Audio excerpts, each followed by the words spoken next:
What's up sa inyo mga itis? Ngayong araw guys, dito kasama ko ngayon si Boss Darwin. Pupunta kami ngayon sa Parisan dahil kagabi nag-trip daw siya sa laman ng baka na may tae-tae ang bituka. Ayan, masayang masaya siya ngayon. Ayan, malapit na kami. Ayan na guys, ang daming tumitingin sa amin dito. Akala nila yata vlogger kami para madami yung laman na ilalagay ni ate. Yun o, yun o si Ipis o.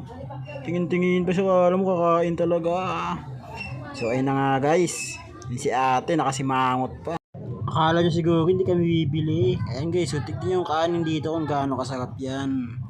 Ayan, tanginan yan. Akala mo mga tay-tay lang ng ipis. Ayan o, tignan mo yung serving nila dito. Napakadami yan guys. Si vlogger kami, kailangan nilang damihan yan. Siyempre lalagyan ng bawang yan. Kaso si ate parang hindi masaya sa ginagawa namin eh. Kasi kala niya ini-scam namin siya. Yung kanin yung konti nang nilagay. Siyempre naganap ako dyan ng ketchup. Ang kaso nga lang sabi nila, wala daw silang hotdog. Tumawa pa naman ako. So ayun guys, sinusub na ni ate yung mami ko. Siyempre paborito natin yan. Akala ko kay Darwin na, pero mami pala yan. Napakadaming bawang na nilagay. Ayan, sunod na kay Boss Darwin, mami. Akala mo dinuguan lang. Ilagay na sibuyas tsaka bawang. Inabot na ni Boss Darwin. Yun, gutom na gutom si Itik.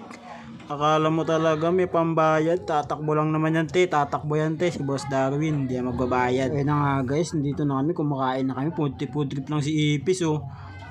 Patayo-tayo pa. Exercise daw agad siya. Ako busy lang ako dito. Kala mo talaga sarap na sarap, pero hindi naman masarap. Syempre joke lang, yung dinamihan ni ate yung nilagay sa amin. Ayun guys, so akala mo si Mayor Echeverry yung bigote, hindi pa nakapag-ahit oh. Syempre magkakanin din tayo, hindi pwedeng si Boss Darwin lang. Ayun si Ipis oh. Gutom na gutom oh. Kita niya ba naman kagabi? Facebook niya, laging pares yung kinakain. Si Ipis gutom na gutom, may pahikaw-hikaw pa sa kilay. Akala mo tanggalin ko yan eh.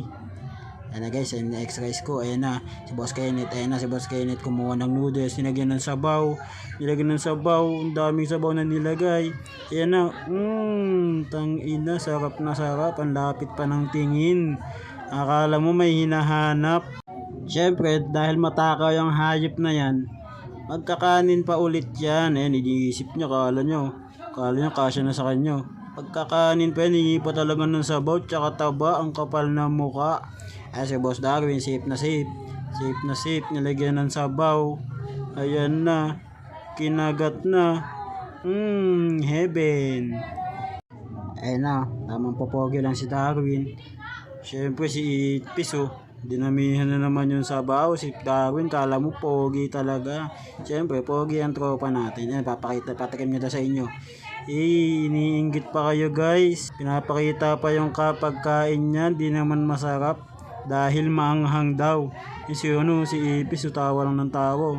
Inaasar pa ang mga Ipis.